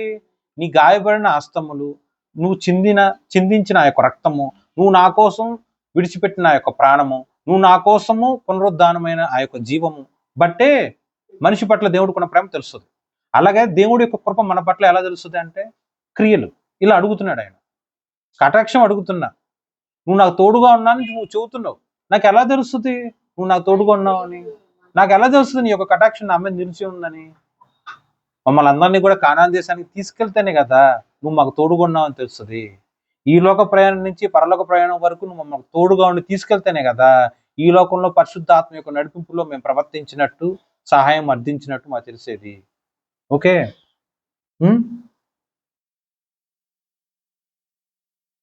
అట్లు మేము అనగా నేనును నీ ప్రజలను భూమి మీద ఉన్న సమస్త ప్రజల నుండి ప్రత్యేకింపబడదుమని ఆయనతో చెప్పాను. చూసారా ఎన్ని పాయింట్స్ రాస్తున్నారు మీరు? 12 నుంచి 16 వరకు. దానికి తగిన విధంగా దేవుడిచ్చే సమాధానం చూడండి. 17 నుంచి చూస్తా చూడండి. మోషే మోషే నీ సన్నిధి రాని ఎడల ఇక్కడ నుండి మమ్మల్ని తోడుకుని పోకుము. ఏమండి 17 నుంచి 17 బాగా యెహోవా నీవు చెప్పిన మాట చొప్పున చేసేదను. నీ మీద నా కటాక్షం కలిగి చాలా ఆపండి. ఒక్కొక్క పాయింట్ చూసుకుందాం. ప్రార్థన చేసిన తర్వాత దేవుడిచ్చే సమాధానం ఆన్సర్ చూడండి. నీ మాట చొప్పున మాత్రం నేను చేస్తున్నా. ఈ 12 నుంచి 16 వచ్చిన వరకు దేవుడి యొక్క కటాక్షం అర్థిస్తూ మోషే గారు ఎన్నిసార్లు అడిగారు, దానికి తగిన విధంగా దేవుడు సమాధానం ఇచ్చాడు. నీ మీద నాకు కటాక్షము కలిగినది. ఓకే, దేవుడు అడిగిన మోషే గారు అడిగిన సూటి ప్రశ్నకి దేవుడు సూటిగా మళ్ళీ సమాధానం చెప్పారా? 13 అలాగే 14 అలాగే 16లో కటాక్షం గురించి మోషే గారు రిక్వెస్ట్ చేసినట్టు ఉంటుంది. దానికి తగిన విధంగా 17వ వచనంలో నీకు కటాక్షం గ్రాంటెడ్ అని దేవుడు చెప్పేశాడు. నెక్స్ట్, నీ పేరును బట్టి నిన్ను ఎరుగుదునని మోషేతో చెప్పగా అతడు దయచేసి నీ మహిమను నాకు చూపమనగా ఆయన 12వ వచనం మధ్యలో రాసుంటుంది చూడండి. నేను నీ పేరును బట్టి నేను ఎరిగి ఉన్నాను అని అంటావు కదా అని మోషే అడిగిన మాటకి ఈ యొక్క 17వ వచనంలో మళ్ళీ సమాధానం మళ్ళీ వచ్చింది. చూసారా? సో నువ్వు పెదవుల్లో నుంచి నీ హృదయంలో నుంచి నువ్వు దేవుణ్ణి ఏది అడిగినా సరే మాటకి మాట, ప్రశ్నకి ప్రశ్న దేవుడు నిశ్చయముగా బదులిస్తాడు. దేవుడు నిశ్చయముగా బదులు ఇస్తాడు. ఓకేనా? కటాక్షం నువ్వు పొందుకున్నావు అని దేవుడు చెప్పగానే ఎమ్మటే మోషే ఏమంటాడు? దయచేసి నీ మహిమను నాకు చూపమనగా. అప్పుడు వెంటనే దేవుడు తిరిగి ఏం సమాధానం చెప్తాడు? నా మంచితనమంతయు నీ ఎదుట కనపరచెదను, యెహోవా నామమును నీ ఎదుట ప్రకటించెదను. నేను కరించువాని కరించెదను, ఎవని యందు కనికరింపబడుదునో వాని యందు చాలండి. అర్థమైందండి మీకు? 12 నుంచి 16 వరకు మోషే చేసిన ప్రేయర్, 17 నుంచి 23 వరకు యెహోవా మోషే యొక్క ప్రేయర్కి ఇచ్చిన ఆన్సర్. కటాక్షము కనపరచవా, కటాక్షము కనపరచవా అని ముమ్మార్లు, 4 సార్లు, 5 సార్లు, 6 సార్లు, ఎన్నో రోజుల పాటు, ఎన్నో నెలల పాటు ఆయన ప్రార్థన చేస్తూ బతిమలాడుతూ ఉంటే యెహోవా ఇచ్చిన మాట, నువ్వు నా ఎడల కటాక్షం పొందుకున్న వాడవు. అయ్యా, నీ యొక్క కటాక్షం నా మీద నిలిచినలా నీ యొక్క కనికరము నాకు చూపించవా? అవును, నా మంచితనమంతయు నేను నీకు చూపిస్తాను అని దేవుడు చెప్పారు. త్వరగా అర్థమైందండి? అప్పుడు దేవుడు ఏమేమి కనపరుస్తాడు మోషేకి? ఏమేం కనపరుస్తారు? 34 కన్ఫ్యూజ్ అవుతున్నారా? అర్థమవుతుందా? కన్ఫ్యూజ్ అవుతున్నారా? అర్థమవుతుందా? 35 6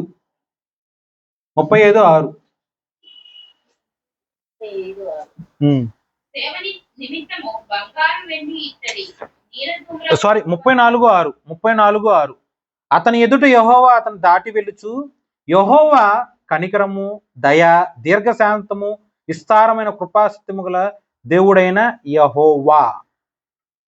ఓకే, సో మోషే తన యొక్క జీవితంలో ఇవన్నీ కూడా రుచి చూశాడు. ఇవన్నీ కూడా దేవుడి యొక్క లక్షణాలు, దేవుడి యొక్క గుణమును ప్రచురించు క్రియలు, కార్యములు. ఓకే, దేవుడి యొక్క యాట్రిబ్యూట్స్. పలానా వాళ్ళకి కోపం, పలానా వాళ్ళకి ఇలా ఉంటారు, పలానా అలా ఉంటారు అంటారు కదా.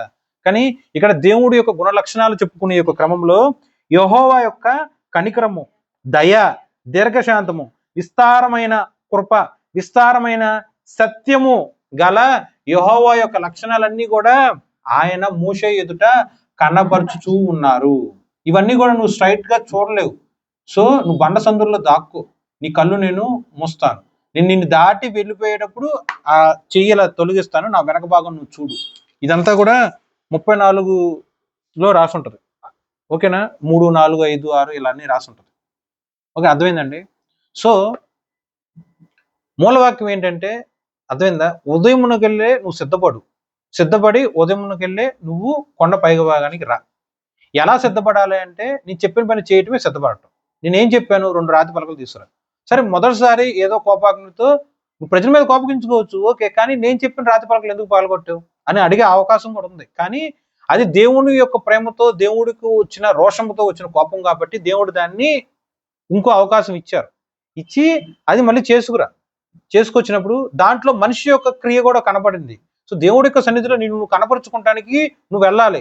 నా ఇంట్లోనే కూర్చుంటాను, నేను ఇక్కడే ప్రేయర్ చేసుకుంటాను కాదు. ఈవెన్ ఆది అపోస్తులు కూడా ప్రతి ఆదివారం దేవుడి సన్నిధికి వెళ్ళారు. ఆది అపోస్తల కార్యంలో పేతురు గారు, యోహాను గారు దేవాలయానికి మధ్యాహ్నం పూట వెళ్ళే టైంలో అక్కడ ఒక కుంటోడు కూర్చుంటాడు. వాళ్ళలో దేవుడి యొక్క ఆత్మ ఉంది కాబట్టి కుంటోడి కాళ్ళు వచ్చినాయిగా. దిక్కున లేచిన రాసి ఉంటది కదా, వెండి బంగారాలు నా దగ్గర లేవు, నాకు కలిగిందే నీకు ఇస్తాను. కలిగింది ఇస్తాను అన్నారు కాబట్టి వాళ్ళని లేపుతారు, కుంటోడు లేచి నిలబడతారు. ఆలోచన చేయండి, వాళ్ళు ఆల్రెడీ దేవుడి యొక్క ఆత్మ ఉంది, మరి దేవాలయానికి ఎందుకు వెళ్ళారు వాళ్ళు? సో విశ్రాంతి దినమునందు దేవుడి యొక్క సన్నిధిలో మనము ప్రత్యక్షత అక్కడ ఉండవలసి ఉన్నది. ఓకే, అదొకటి. నెక్స్ట్, ఈ యొక్క మోషే గారు చెప్పిన ఈ యొక్క వాక్యం మొత్తంలో కూడా ఎలా ప్రార్థన చేసుకోవాలనేది మనకు నేర్పిస్తున్నారు. బతిమలాడుకోవటం. నువ్వంటే నాకు చాలా ఇష్టం, ఇదిగో నా గాయపడిన హస్తాలు నువ్వు చూడు, నీ కోసం కొట్టించుకున్న నా మేకులు చూడు, ఇలా నా దేహం అంతా నీ కోసం ఇలా చేసుకున్నాను కదా అని చెప్పి దేవుడు చెప్తూ ఉన్నప్పుడు దానికి తగిన విధంగా మనం ప్రేయర్ చేసుకునే యొక్క క్రమంలో, నా కోసం ఇంత చేసావు కదా, దానికి తగిన విధంగా ఇలా చేయి. ఆ అడిగిన క్రమంలో ఇక్కడ కూడా స్వార్థం కనిపించలే మోషే గారి దగ్గర. మనుషుల యొక్క విగ్రహారాధన చేసే మనుషుల యొక్క రక్షణ కోసం మాత్రమే ఆయన ప్రార్థన చేశారు. మళ్ళీ ఇంకోటి, ఇంతవరకు అర్థమైందా? ఇంకోటి చూడండి, వీళ్ళందరూ అన్యులు కదా, వీళ్ళు రక్షింపబడతారా లేదా మనకెట్లా తెలుస్తుంది? తెలిసిద్దా నీకు? నాకు తెలియదు. అలానే అడుగుతున్నప్పుడు పొద్దున్న దేవుడు ఇచ్చిన ఆన్సర్ చూడండి. మనుషులందరూ ఎక్కడి నుంచి వచ్చారు? ఆదాము అవ్వమ్మ దగ్గర వచ్చారు. ఆదాము ఎవరి చేత? పోనీ వాళ్ళందరూ తర్వాత జనరేషన్లో నోవాహు కాలంలో వాటర్ ఫ్లడ్ ద్వారా చచ్చిపోయారు. తర్వాత జనరేషన్ వచ్చింది నోవాహు దగ్గర నుంచి. నోవాహు ఆయనకున్న ముగ్గురు కొడుకుల్లో నుంచి అలా తరాలన్నీ వచ్చినాయి. మరి వాళ్ళందరికీ తండ్రి ఎవరు? ఓకేనా? వీళ్ళందరూ అర్థమైంది అప్పుడు. సో ప్రజలందరూ కూడా దేవుడి యొక్క సృష్టిలో నుంచే వచ్చారు. వాళ్ళు హిందువులైనా, ముస్లిమ్స్ అయినా, బుద్ధులైనా, ఏ మతం, ఏ ప్రాంతం, ఏ భేదం, ఏ భాష, ఏ మనిషి అయినా సరే దేవుడి యొక్క స్వరూపంలో దేవుడు ఏర్పాటు చేసిన ఆ యొక్క ఆదాము, అవ్వమ్మ, అలాగే నోవాహు యొక్క వంశం నుంచే వచ్చారు. సో విగ్రహారాధులు అంటూ స్పెసిఫిక్గా ఎవరు లేరు, అన్యులు అంటూ స్పెసిఫిక్గా ఎవరు లేరు. కానీ వీళ్ళందరూ విగ్రహారాధనలో కొంతమంది పడ్డారు. దానికి కారణం ఏంటి? అలా అడిగినప్పుడు మళ్ళీ ఇవాళ నాకు వచ్చిన ఆన్సర్ ఏంటంటే, ఈ ప్రజలందరూ కూడా ఆహార కొరత ఉన్నప్పుడు ప్రపంచం నలుమూలలందరూ కూడా ఈజిప్ట్ దేశానికి వెళ్తారు. ఓకే, యోసెఫ్ గారి కాలంలో 7 సంవత్సరాల పాటు కరువు వస్తుంది, 7 సంవత్సరాల పాటు పంట వస్తుంది అని చెప్తారు కదా కళ వచ్చినప్పుడు. అప్పుడు యోసేపు ప్రధానమంత్రికి ఉంటాడు ఈజిప్ట్కి. ఆ టైంలోనే కదా లేకపోతే ఇజ్రాయెల్ దేశంలో ఉన్న యాకోబు ఆయన యొక్క గర్భవాసం నిర్మించిన ప్రతి ఒక్క కొడుకు అందరూ వచ్చేస్తారు. ఇజ్రాయెల్ ప్రజలందరూ కూడా ఈజిప్ట్ దేశానికి వస్తారు. నీ ప్రజలందరూ చాలా విస్తారంగా ఉన్నారు కదా, ఇక్కడ ఉండడానికి స్థలం సరిపోదు, మీకంటూ స్పెసిఫిక్ ఒక ఏరియా ఇచ్చేస్తా, ఒక ల్యాండ్ ఇచ్చేస్తా, అక్కడ మొత్తం మీరే తీసేసుకుని ఫరో యోసేపు చెప్తారు. అక్కడ ఈజిప్ట్ దేశంలో ఉన్న ఆ యొక్క ప్రజలు 430 సంవత్సరాల పాటు అక్కడే ఉంటారు. అంటే ఎన్ని జనరేషన్స్? నీకు మీ తల్లికి సుమారు ఒక 10 లేకపోతే 20 ఏళ్ళ గ్యాప్ ఉండొచ్చు. సరే 15 నుంచి 20 ఏళ్ళు, మినిమం 15 ఏళ్ళు గ్యాప్ ఉండొచ్చు తల్లికి బిడ్డకి. అవునా? 15 ఏళ్ళు అంతేనండి. మరి 430 సంవత్సరాలు గ్యాప్లో ఎన్ని జనరేషన్స్ వస్తాయి? మరి 430 సంవత్సరాల గ్యాప్లో ప్రజలు ఎవరో ప్రార్థన చేసుకోవాలి. ఈజిప్ట్ దేశంలో ఉన్నారు. ఈజిప్ట్ దేశంలో ఉండే ఆ యొక్క అన్య దేవతలను, ఈ యొక్క దూడ ప్రతిమలను, ఈ యొక్క అష్టూరు దేవతలను, వీళ్ళందరూ కూడా ఈజిప్ట్ దేశంలో ఉన్నారు. వీళ్ళు అమర్చుకున్నారు. ప్రార్థన చేసుకోవట్లేదంటే దానికి కారణం ఏంటి? లోకానికి ఆకర్షితులు అన్నట్టేగా. అప్పుడున్న లోకం ఏంటి? ఈజిప్ట్ దేశం. ఈజిప్ట్ దేశంలో ఉన్న ఆచారాల ప్రకారము ఆ యొక్క విగ్రహారాధన వాళ్ళు ఇజ్రాయెల్ ప్రజలు అవలంబించుకున్నారు. ఇప్పుడు వాళ్ళ యొక్క రూట్ యాకోబు దగ్గర నుంచి ఉంది, లేకపోతే నోవాహు దగ్గర నుంచి ఉంది, లేకపోతే ఆడమ్ దగ్గర నుంచి ఉంది. కానీ ప్రేయర్ లేమి అంటే ప్రార్థన లేకుండా 430 సంవత్సరాలు ఉన్నారు కాబట్టి వాళ్ళలో లోకంలో ఉన్న యొక్క విగ్రహారాధన ఏళ్తుంది. అది పోవాలి అంటే మోషే ప్రేయర్ చేసినట్టు ప్రేయర్ చేస్తే ఆ ప్రార్థనను బట్టి ఎలా అయితే విగ్రహారాధన చేసే ఇజ్రాయెల్ ప్రజలు అందరూ కూడా రక్షింపబడి వాగ్దాన ప్రదేశానికి వెళ్ళారో, అలాగే మన ఇంట్లో ఉన్న ఆ యొక్క విగ్రహారాధకులు కూడా దేవుల్లోనికి వస్తారు. కంపారిజన్స్ మీకు అర్థమవుతుందా? సో ఇన్బిల్ట్ గా ఎవడ విగ్రహారాధన కాదు. ప్రార్థన లేమిలో ఉండి ఆ యొక్క వాక్యము ప్రకటించకుండా, ప్రచురము చేయబడకుండా, వాక్యం వాళ్ళ యొక్క హృదయంలో చెవుల్లో విత్తబడకుండా ఉన్నప్పుడు ఇక దేవుని వాళ్ళు ఏదో తెలుసుకోలేరు కదా. మీ అమ్మ మీ నాన్న ప్రార్థన చేసుకోలేనప్పుడు వాళ్ళ గర్భవాసం జన్మించిన పిల్లలు ఎలా ప్రార్థన చేసుకుంటారు? 430 సంవత్సరాల పాటు ప్రేయరే లేదు. ఇంకా వాళ్ళ దేవుడికి ఏం తెలుసు? మళ్ళీ వాళ్ళు ఎన్ని తరాలు అలా కన్నారు? అర్థమైందా మీకు ఏమన్నా? సో వాళ్ళందరూ కూడా ఇన్బిల్ట్ గా వాళ్ళలో దేవుడి యొక్క ఎన్నిక పిలుపు ఉంది. కానీ లోకానికి ఆకర్షితులయ్యి ఆ యొక్క దూడ ప్రతిమ లేకపోతే విగ్రహారాధనలోకి వెళ్ళారు. వాళ్ళు చేసే ఆ యొక్క క్రియలు బట్టి దేవుడు కోపం వచ్చింది. మోషే ఇవన్నీ కూడా కృప ఎరిగిన వాడు కాబట్టి, దేవుడికి ఎన్నిక పిలుపు ఎరిగి ఉన్నవాడు కాబట్టి, అది దేవుడి దగ్గర కూర్చొని ఇక మోషేగా నేనేం చేయలేను, నువ్వు తోడుగా వస్తే నేను చేయగలను. మోషేగా నేనేం చేయలేను, నీ సన్నిధి నాకు తోడుగా రావాలి. మోషేగా నేనేం చేయలేను, నీ కటాక్షం నా ఎడల ఉన్న ఎడల ఆ ప్రజలను నేను దేవునిలోకి నడిపిస్తా. మోషేగా నేనేం చేయలేను, నీ యొక్క మంచితనమంతా నాకు కనపరచు. మోషేగా నేనేం చేయలేను, నీ కనికరము నాకు రుచి చూపించు. మోషేగా నేనేం చేయలేను, నీకున్న యొక్క ప్రేమ, దయ, దీర్ఘశాంతము, దయాలత్వం ఇవన్నీ కూడా నాకు చూపించు. దీనిని బట్టి నీ ప్రజలు నీ తట్టు తిప్పటానికి నీ వాక్యము వారి మధ్య నేను ప్రకటిస్తాను అని చెప్పి మోషే యెహోవా దగ్గర ప్రార్థన చేస్తూ ఉంటారు. చూడండి ఇదంతా ఇంతవరకు అర్థమైందండి. 19, 33 and 19. 33, 19. నా మంచితనమంతయు నీ ఎదుట కనపరచెదను, యెహోవా అను నా నామమును నీ ఎదుట ప్రకటించెదను. ఓకేనా? సో మోషేకి దేవుడి యొక్క వాక్యము ప్రకటింపబడినది. ఎవరి చేత ప్రకటింపబడినది? మోషేకి ఆల్రెడీ దేవుడి యొక్క పిలుపు ఎన్నిక తెలుసు కదా, మళ్ళీ ఆయన ప్రకటించుకోవటం వల్ల ఉపయోగం ఏంటి? సో ఆ ప్రకటింపబడ్డ యొక్క వాక్యము మోషే కోసం కాదు. దేవుడు ఏ వాక్యం అయితే మోషేకి ప్రకటిస్తాడో, మోషే ఆ వాక్యం తీసుకెళ్లి అక్కడున్న ఇజ్రాయెల్ ప్రజలు లక్షల్లో, వేలల్లో, కోట్లలో ఉన్న ఇజ్రాయెల్ ప్రజలకి తిరిగి ప్రకటించాలి. దేవుడి యొక్క ఉద్దేశం అదే. ఆ యొక్క రాతి పలక అదే, ఆ యొక్క 10 ఆజ్ఞలు అదే, దేవుడి యొక్క నియమం అవన్నీ కూడా మోషే ప్రకటించాడు. అప్పటి వరకు మోషే తన యొక్క సొంతంగా ఏం చేసుకోలేకపోయారు. కానీ నువ్వురా, నీ సన్నిధి నాకు తోడుగా ఉంచు, నీ కటాక్షం ఉన్నవాడల్లా ప్రతిదీ కూడా బతిమలాడుకోవటం అల్టిమేట్ గా స్వతంత్రించుకున్నారా లేదా? ఓకే, అర్థమైందా? సో ఈ యొక్క వాక్యం మొత్తంలో కూడా ఒకే ఒకటి ఏంటంటే, ఏ వ్యక్తి కూడా ఇన్బిల్ట్ పాపి, ఓకే, కానీ వాళ్ళ యొక్క ఆచారాలు, వాళ్ళ యొక్క క్రియలు వాళ్ళ దగ్గర నుంచి మొదలవ్వాల. వాళ్ళ తల్లిదండ్రుల దగ్గర నుంచి, వాళ్ళ తల్లిదండ్రుల నుంచి, వాళ్ళ ఆచారాల ప్రకారం. సో వాళ్ళు చేశారు కదా పాపం, వాళ్ళు విగ్రహారాధన చేశారు కదా, వాళ్ళు మరణానికి అర్హులే, అగ్నికి దాసులే అని అనుకుంటానికి లేదు. ఎరుగని స్థితిలో, తెలియని స్థితిలో, వాక్యం తెలియని స్థితిలో వాళ్ళు అలా ఉన్నారు. సో వాళ్ళకి యెహోవా మనకి ఎలా అయితే వాక్యాన్ని ప్రకటించాడో, ఆ ప్రకటింపబడ్డ ఆ వాక్యం మనం వాళ్ళకి చెప్పవలసి ఉన్నది. మనం చెప్పినంత మాత్రాన వాళ్ళు మారరు. అలాగే దేవుడి యొక్క దూత వచ్చినంత మాత్రాన కూడా వాళ్ళు మారరు. ఎప్పుడు మారుతారు? దేవుడే వారి మధ్య నివసించవలసి ఉన్నది. నువ్వు మాకు తోడుగారా నాకు తోడుగారా అని మోషే అన్నప్పుడు దేవుడు ఏమన్నాడు ఇక్కడ? మీరు చదివారు కదా,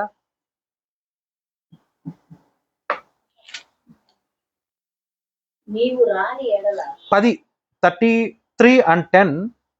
నీవు ఏ ప్రజల నడుమనున్నావో చూడండి, ఆ మాటలో ఎంత చక్కటి అర్థం ఉంటుందో. 33:10 మధ్యలో రాసి ఉంటుంది, నీవు ఏ ప్రజల నడుమనున్నావో. ఆ మాటకు అర్థం ఏంటి మీరే చెప్పాలి. మరి కనిపించలేదు రెఫరెన్స్?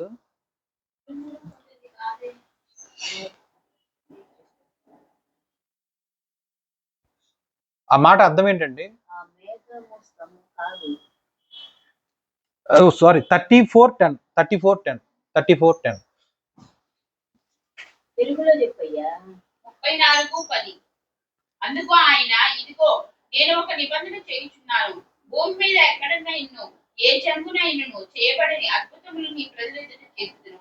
నీవు ఏ ప్రజల నడుమునున్నావో ఆ ప్రజలందరూ యెహోవా కార్యమును చూచెదరు. నేను నీ చాలండి. ఇప్పుడు మోషే గారు ఇజ్రాయెల్ ప్రజలు అందరి కోసమే కదా ప్రార్థన చేసుకుని అడుగుతున్నారుగా, నీ సన్నిధి నాకు తోడుగా రావాలి, నీ కటాక్షం నాకు తోడుగా రావాలి, నువ్వు నాకు తోడుగా రావాలి, నన్ను కనికరించు అన్ని అడుగుతున్నారు కదా. అప్పుడు తిరిగి దేవుడు ఎలా మాట్లాడుతున్నాడు చూడండి.